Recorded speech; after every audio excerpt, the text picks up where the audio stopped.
안녕하세요. 구독자 여러분 반갑습니다. 주식톡입니다. 두산중공업 어제에 이어서 추가적인 하락세 이렇게 좀 보여주면서 아마 멘탈적으로 많이 지쳐 있으실 것 같은데 위에서 물려 계신 분들은 물론이고 밑에서 아직은 수익권에 있으신 분들도 내 수익률이 떨어지면 어떡하지? 좀 전전긍긍 하시는 분들도 계실 겁니다. 이럴 때일수록 한 발짝 떨어져서 좀 관망하는 자세도 필요하다라고 보는데요. 계속 본다고 해서 주가가 오르는 것도 아니고 안 본다고 해서 계속 떨어지는 것도 아닙니다. 두인에 대한 물량을 소화되는 시기라고 생각을 해주시고 당연히 하루 만에 전체 물량을 소화시킬 수는 없겠죠. 남들 따라서 던지지 마시고 더 길게 보시면서 저와 함께 버텨가셨으면 좋을 것 같습니다. 매번 말씀을 드리지만 두산중공업 저는 대선까지도 지켜볼 예정입니다. 여러분들도 앞으로 실적이 어떻게 나올지 주가가 어디까지 올라가 줄지 좀 궁금하신 분들 많을 텐데 중장기 종목 선정하기 어렵다 하시는 분들은 필히 영상 끝까지 시청 부탁드리고요. 구독과 좋아요는 저한테 큰 힘이 됩니다. 제가 나아가고자 하는 방향, 소통하는 방송인 만큼 지금처럼 댓글 많이 남겨주시면 되겠습니다. 제 유튜브 아직은 부족한 거는 많지만 좋게 봐주신 건지 운 좋게도 유안타증권사와 제휴를 맺게 되었습니다. 현재 유안타증권으로 거래를 하시거나 사용할 의사가 앞으로 있으신 분들은 주식톡 무료 정보 공유방에서 도움을 드릴 수 있을 것 같습니다. 댓글에 나와 있는 제 번호나 1대1 카톡 채팅으로 문의 남겨주시면 되겠습니다. 두 가지 절차만 진행해 주시면 되는데요. 전혀 어려우신 건 없습니다. 첫 번째로 계좌 개설. 요즘에는 스마트폰으로 쉽게 개설이 가능하고요. 계좌 이미 있으신 분들은 안 하셔도 됩니다. 두 번째, 담당자 설정을 주식톡으로 설정만 해주시면은 유안타 증권을 사용하실 때까지는 무료로 정보를 드릴 수 있을 것 같습니다. 여기 보시면은 오늘자 무료 정보방인데요. 실시간으로 두중에 대한 정보도 공유를 드리면서 매수 타점도 부담 없이 좀 이야기를 해드렸고 멘탈 관리도 지속적으로 좀 도와드렸습니다. 해당 산업이라던가 실적, 호재나 악재 등 제 생각을 좀 공유드리고 있는데 기본적으로 중장기 종목으로 진행되는 만큼 두중뿐만 아니라 다른 종목도 진행할 예정이고요. 기호에 따라서는 단기 종목들도 공유할 예정입니다. 편하게 주식톡이라는 조력자가 옆에 생겼다라고 생각해 주시면 좋을 것 같고요. 분명 도움이 되실 겁니다. 많은 참여와 관심 부탁드리도록 하겠습니다. 그럼 구독, 좋아요 눌러주셨으면 영상 시작을 해보도록 하겠습니다. 멘탈적으로 좀 힘드시겠지만 오늘 흐름 살펴봐야겠죠. 전일 두인에 대한 물량 소화가 시작이 되면서 1일차부터 외인이나 기관들이 많이 나갔습니다. 그래서 오늘도 하방으로 가겠구나 예상하신 분들도 많으셨을 텐데 전일 종가에도 상승을 했죠. 끌어들이기 위한 낚시로 좀 생각이 됐는데 초반에는 오를지 내릴지 갈피를 못 잡는 척 하다가 결국에는 이렇게 하방으로 마이너스 3.6%대 마감이 되었습니다.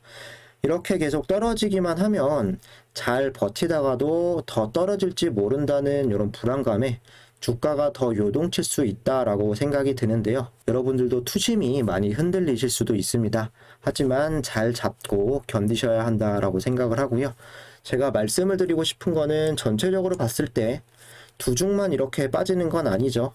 다 조정이 좀 나와주고 있고 특히 두중은 물량의 부담, 악재 아닌 악재도 맡고 있는 상황에서 그래도 나름 잘 지켜가고 있다라고 생각을 합니다.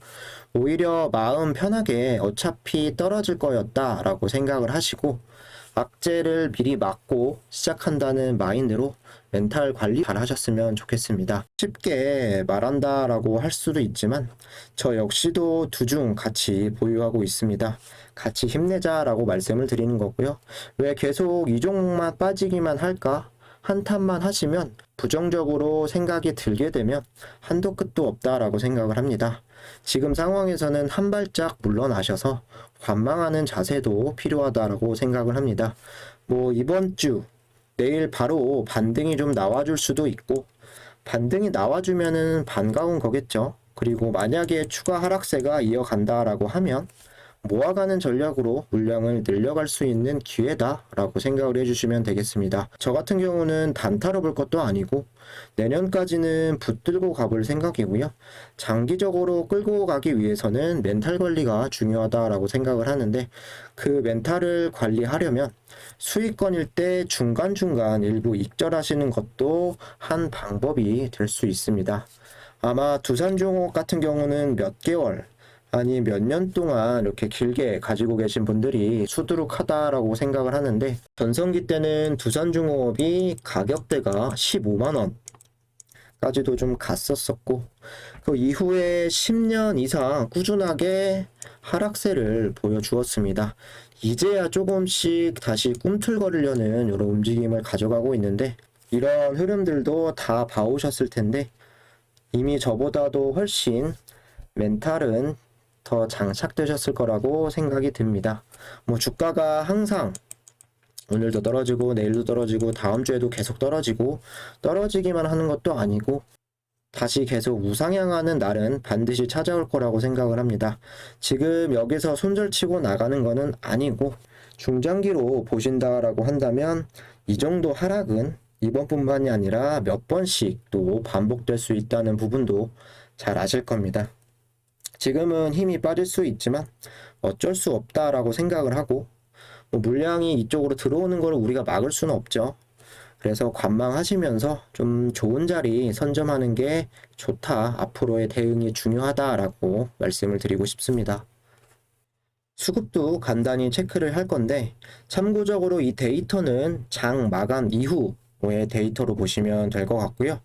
뭐 한눈에 보시면은 오늘 이런 수급 자체가 어제보다는 많이 안 나갔네 라고 할 수도 있겠습니다. 외인이 한 26만 주 이탈, 개인이 62만 주 매수, 기관이 33만 주가량 좀 매도를 쳤는데, 금융투자가 오랜만에 25만 주가량 좀 들어왔는데, 사모라던가 기타 금융, 연기금은 계속해서 나가고 있죠. 그리고 기타 법인까지 좀 나가면서 수급 자체는 좋다라고 볼 수는 없습니다.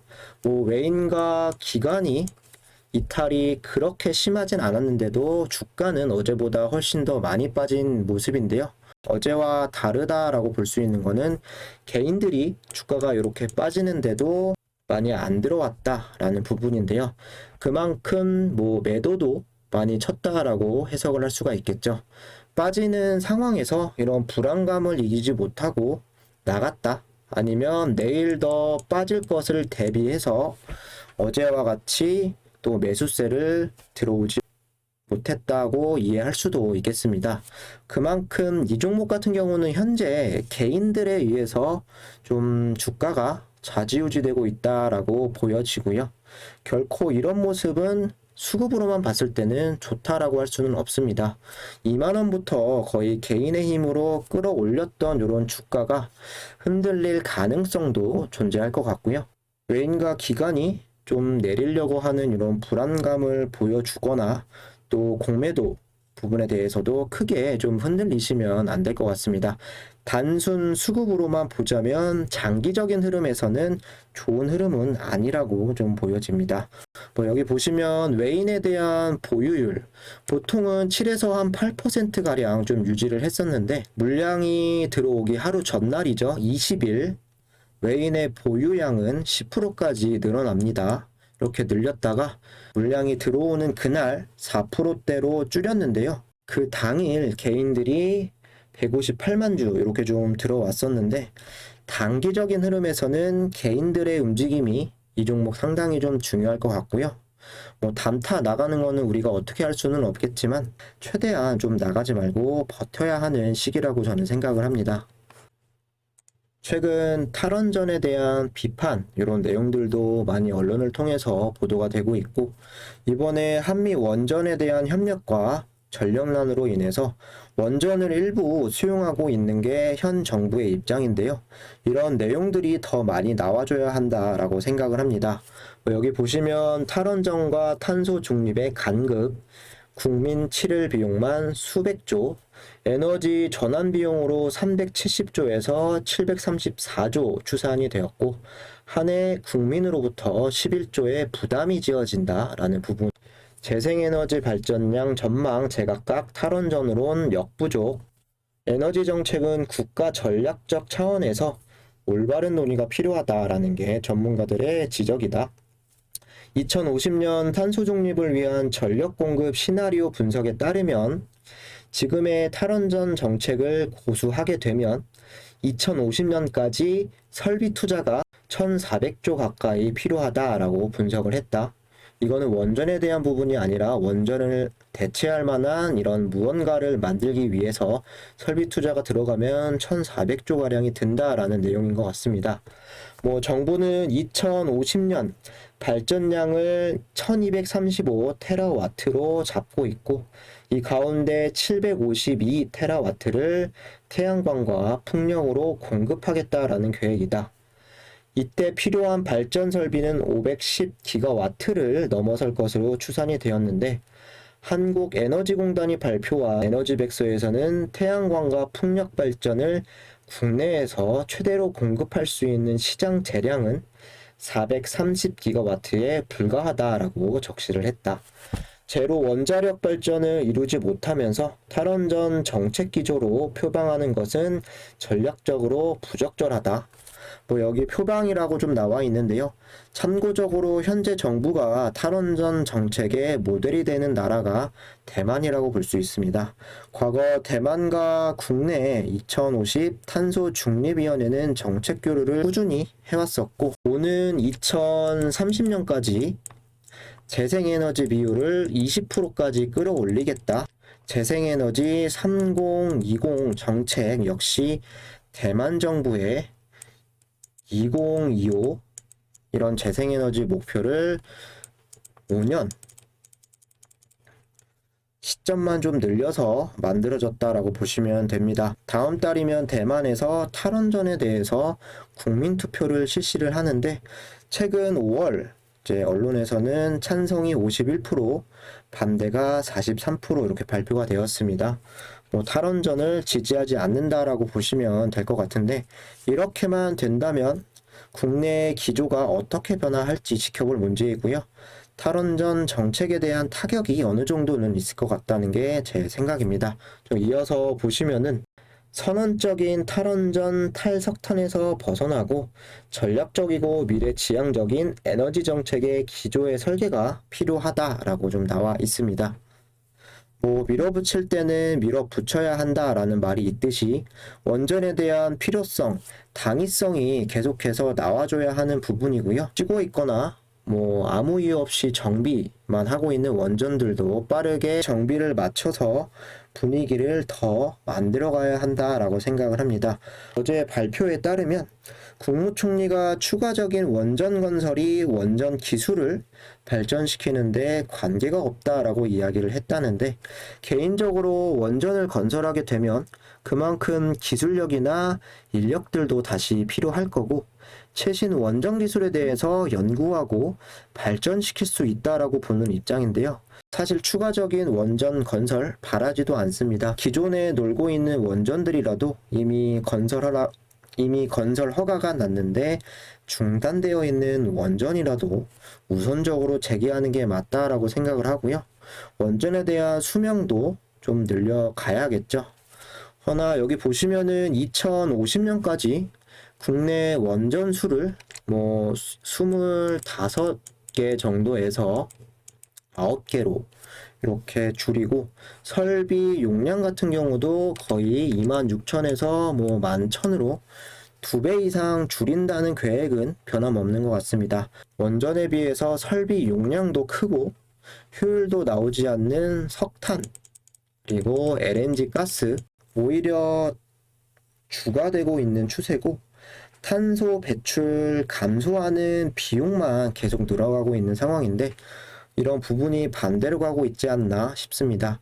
신재생 좋습니다. 신재생의 가스, 석탄 이런 정책보다는 신재생 그리고 원전 앞으로 SMR에서 나올 수 있는 수소라던가 여러 좀 부수적인 에너지들이 있죠. 이런 부분으로 가야 한다라고 저는 생각을 하고요. 2030년까지도 좀 폐쇄되는 이런 원전들이 10개 이상, 그리고 50년까지는 15개 이상 되는데 수명에 대한 이야기는 일체 없죠. 전자력이 당장 몇 년 동안은 필요하다라는 부분도 좀 인지를 하면서도 탈원전이라는 정치적인 부분 때문에 이뤄야 하는 게 좀 많다라는 게 안타깝다라고 좀 말씀을 드리고 싶습니다. 정리를 해보면 원전의 필요성도 다시 부각이 되면서 뭐 자이든 아니면 타이든 원전 재가동이 추진이 되고 있는데요. 이 상황에서 정치적으로 탈원전 비판의 목소리가 조금 더 적극적으로 나와줘야 할 것 같고, 언제든지 다시 거론이 돼도 이상하지 않다라고 생각을 합니다. 언제 탈원전의 정책의 변화가 있을 것이냐? 지금부터가 중요하고 앞으로의 시간은 우리의 편이라고 생각을 합니다. 언제든 두산중공업은 탄력을 받을 수 있는 테마 그리고 모멘텀을 가지고 있다라고 보기 때문에 너무 현재 상황에 걱정 안 하셨으면 좋겠습니다. 마지막으로 간단히 차트 흐름 보고 마무리할 건데요. 25,000원, 24,000원이죠.